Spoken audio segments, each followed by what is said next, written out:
Hi friends, it's Darlene here from the Mustard Seed Studios. We're still working on our glazes. This is going to be months in the making, but I just thought I'd give you a little show of what we've been up to and see. Now, this is all our underglazes, and I'm literally on the last row. This is all the underglazes that we had to remix that were dry as a bone, like cement. Okay, the acrylics are up on the top two shelves, but from the third shelf down are all underglazes, and really me and Annie have done a lot of work on this. So here we go. I'm going to show you what we got going on. Make sure you can see me okay. Oops, so sorry. All right, so this is what I opened last night. You can see in there, it was a dry, chalky, hard as a rock. So last evening I added about a teaspoon of the gum solution that we use to give it the right texture for ease of painting and ease of spreading, because otherwise it'd be very gritty and lumpy.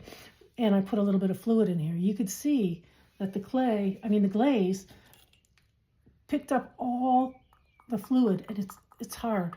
I can't scrape into it or anything, but I can scrape the walls a little bit.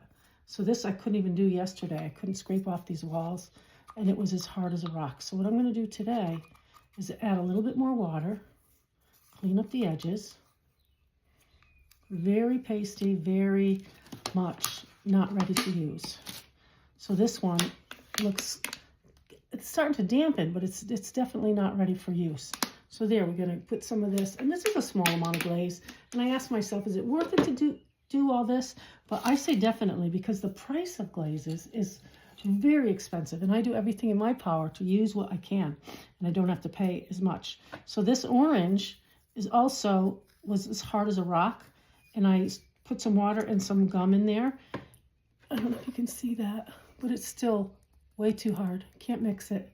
So what I'm going to do is try my best to chop it in half, and the smaller the pieces are, the better it stirs. So if I could get these pieces small, and I have a gazillion popsicle sticks, this does the work, so I don't have to keep washing, because washing in water, wastewater, and having water, because I don't have running water up here. I just have a little makeshift. I have a big bucket that has a spout on the end, on the bottom, so that I could have a little bit of water, and I have to pour my water, but it's okay. It's not going to stop me from doing it. So this is going to get a little bit more water, and it's going to get another day to sit.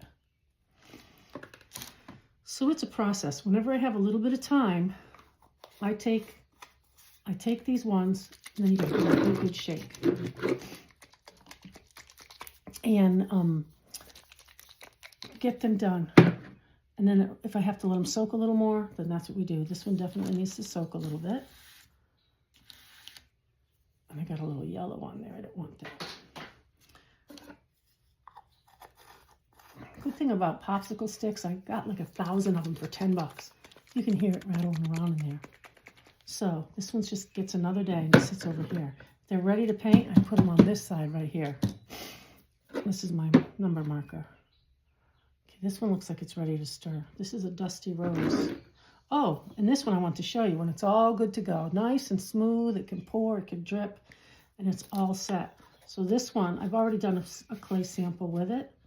So, because I have multiple jars of the same color. So I just want to really get a good mix. And then I put them away. This is 149 medium green. So here it is.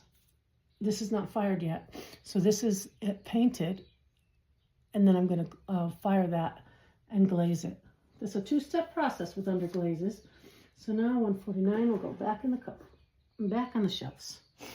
So I have, this is 118 Dusty Rose. Now these are so old. Look at the rusty lids, but they're still okay. The glazes are still good inside. Okay. And this one's pretty watery. It's been sitting around a day or two. So now I'm just going to stir it. Oh, it's still got lots of chunks. So first thing I have to do is chop up these chunks. And if push comes to shove, I got the power tools. But I found that in the middle of all this, it's just as easy to mash them up by hand. This one might need a little bit of power tools to mash them up by hand, because then you don't have to wash everything, because believe it or not, the washing is as much of a process as the mixing. Because a lot of times I have to take my instruments down to the house. But I have a big bucket, like I said, that I could run them in water, and then I clean them up. I like my instruments nice and clean. When the kids are helping me and they get all dirty on the handle, that doesn't last long, because if I get it and it's got a dirty handle, I clean it. Got to keep your instruments nice and clean. So I'll leave it there. So this guy, when I'm off, I will use this. You've all seen this. This is my modified thing. This was a drill bit, but my friend, who's a metal worker, took all the sharp pieces off of it so it won't bust up my glass. And it's a 1 inch, and it fits right in here. Maybe I'll give you a little shot. Hopefully, when they're full, I never know if it's gonna come flying out. See, this is bumping around in there. I just have to press it a little bit.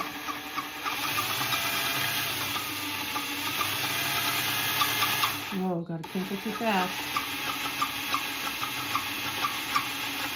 The good thing about this drill is that I could control the speed. I have an old milkshake maker that makes short work of the big cans, but these smaller ones, see, there's a lot of grit. Whoop, there's a big chunk that came off. Back you go. Waste not, want not. So that milkshake mixer is fine for the big cans, but for these little guys, it threw glaze all over the place, and I wasn't really fond of it. This is how I wash this. I just have a tub of water right here. Wash it out. You can't see it. And then a little bit, whatever's on it, I just wipes right off.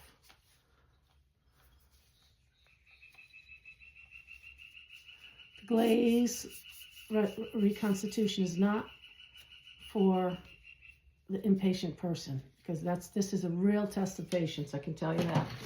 But I do have a very good helper, my Annie. She's not here today.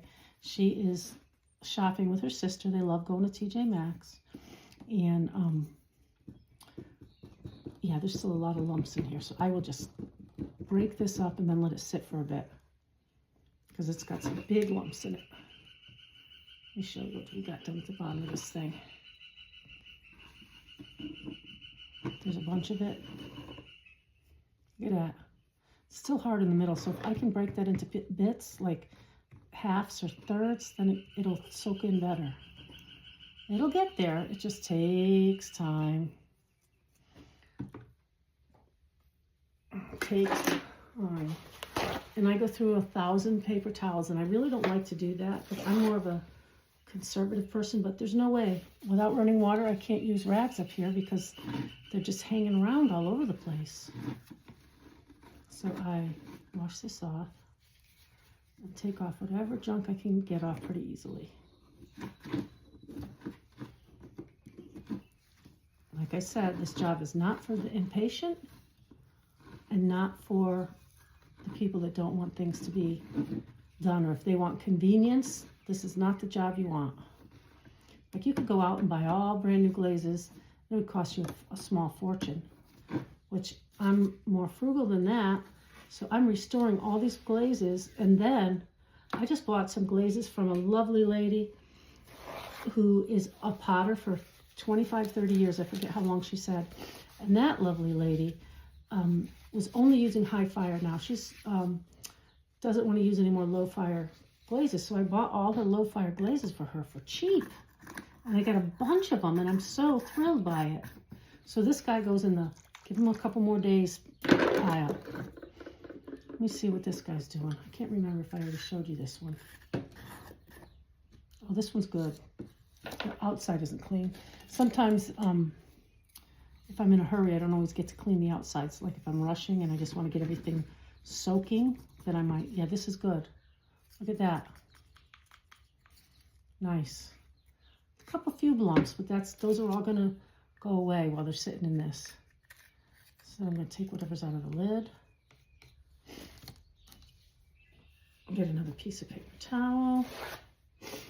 Some of them I couldn't even get open, so I had to boil some water, and I soaked them in just in like a centimeter or so of water to get the lids loose, and it worked. Some of these lids were cemented on there, so that's why it's real important to keep your lid and your screw threads clean. And even when, like if I have a bunch of kids painting with me, they're not as careful as you'd like them to be. So I just clean them up. When they go, they leave all their glazes out, and I clean them up. The older kids, I'll get them cleaning, especially the kids that like to use the wheel. They can get some extra wheel time if they help me, and it's good with the kids. I am going to try to buy some new lids, because these lids some of them are really rusty, and I can't stand the look of them.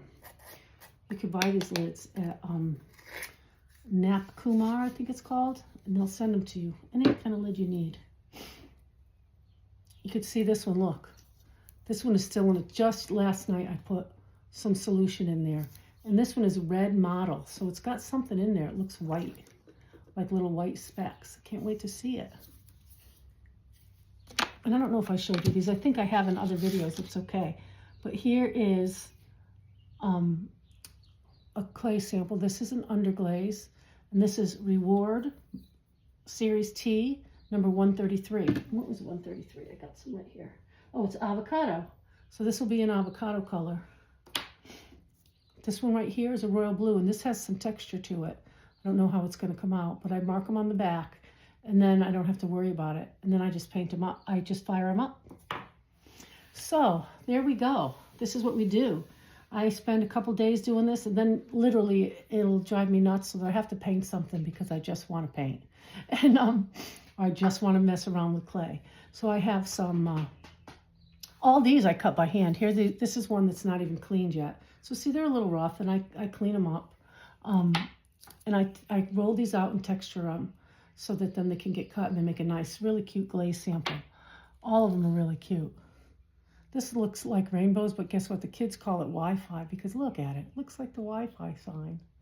It's really funny. I said, oh, look at this rainbow. They're like, that's a Wi-Fi. Here's one that's just a swirly, pretty one. So these will all get cleaned. All these rough edges will get cleaned up, and I'll paint those. So we got it going. We're going to have these by the hundreds. So this is a work that's probably going to take us a good 6 months, but at least with the underglazes, we can get working and painting. So if you want to keep seeing me, like or subscribe, and send me a message if you have any questions or if there's anything going on. I have just about all my greenware that I got from my neighbor fired. I just have a couple of chest sets and some, they're called plant tenders that you put in your plant and that waters your plant for you. And I've got about a half a dozen of those. So I'm ready to get everything cleaned up to be finished cleaning off the old original greenware that sat around in a barn and got super dusty. So we got this going on. Well, it's great to see you. I'll let you see my face for a minute. Great to see you. Great to be out here again in the studio. I love it out here. Sometimes I don't get out here for several days and I miss it. So keep looking for me, and I'll be looking for you. Take care. Have a great day. God bless.